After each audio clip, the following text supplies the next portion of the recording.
Xəbəriniz oldu. Bir neçə aydır Saturn planetinin halqaları görünmür. Bəs yaxşı, buna səbəb nədir? Gözlərimiz bizə oyun oynayır, yoxsa orada bir fəlakət baş verir? Cavaba keçmədən öncə, gəlin ilk öncə Günəş sisteminin kraliçası adlandırılan Saturnun ikonik halqaları haqqında danışaq.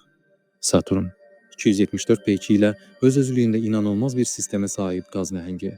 Hər nə qədər nəhəng olsa da, planetin sıxlığı o qədər azdır ki, onu böyük bir su kütləsinin üzərinə qoya bilsəydik, planet batmadan suyun üzərində qala bilərdi. Dünyamızdan ortalama 1,4 milyard kilometr uzaqlıqda yerləşən bu nəhəng özünə məxsus möhtəşəm halqalara sahibdir. İrili xırdalı, milyonlarla buz və qaya parçasından ibarət bu halqaların necə yarandığı haqqında isə bir neçə fikir mövcuddur. Ən son aparılan araşdırmalara əsasən Saturnun halqaları çox cavandır. Yəni ən azından kosmik ölçüdə. İlk fikrə əsasən təqribi olaraq 100 ilə 200 milyon il öncə Saturnun peyklərindən birinin parçalanmasından sonra bu halqaların yarandığı düşünülür. Planetlərin Roche limiti adlanan bir orbit sərhədi var.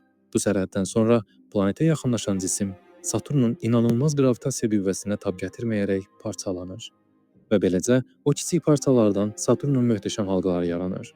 Bir digər fikir isə 13 il boyunca Saturnun ətrafında dövr edən Cassini kosmik gəmisinin apardığı analizlər nəticəsində ortaya çıxdı. Bu fikrə əsasən planetin iki peyki orbitə toqquşur və beləcə planet ətrafında toqquşmadan yaranan bu parçacıqlar yayılır. Görüntülərdən də göründüyü kimi Saturnun halqaları işığı çox yaxşı əks etdirir. Halqaların belə parlamasının əsas səbəbi isə çox hissəsinin buz parçacıqlarından ibarət olmasıdır. Saturnun halqaları kəşf edilmə tarixinə görə əlifba sırası ilə adlandırılmışdır.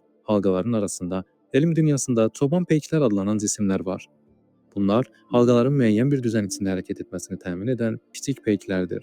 Halqalar arasında gördüyünüz bəzi boşluqlar da məhz elə bu çoban peyklər səbəbindəndir. Hər nə qədər Saturnun ətrafında çox geniş sahəyə yayılsalar da, bu halqaların qalınlığı çox yerdə heç 100 metri keçmir. Bəs yaxşı, biz bu qədər uzaqlıqdan, dünyadan Saturnun halqalarını necə görürük? Əvvəldə dediyim kimi, bu halqaların çox hissəsi buz hissəciklərindən ibarət olduğu üçün günəş işığını çox yaxşı yansıdır.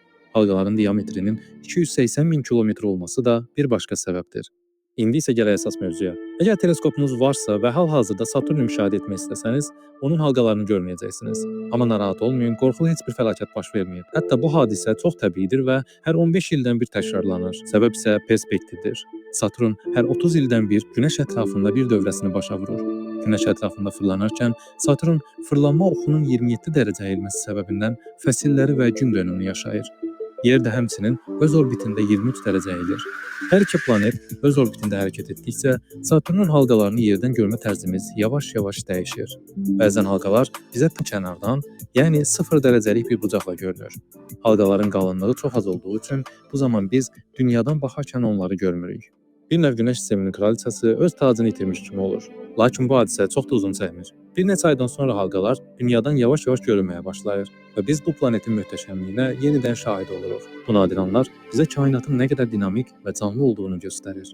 Hər şey bir ritm içindədir. Dövranlar, orbitlər, əyilmələr və biz yenidən bu nəhəng səhnənin kiçik tamaşaçıları olaraq o sehirli halqaların geri dönüşünü səbirsizliklə gözləyirik.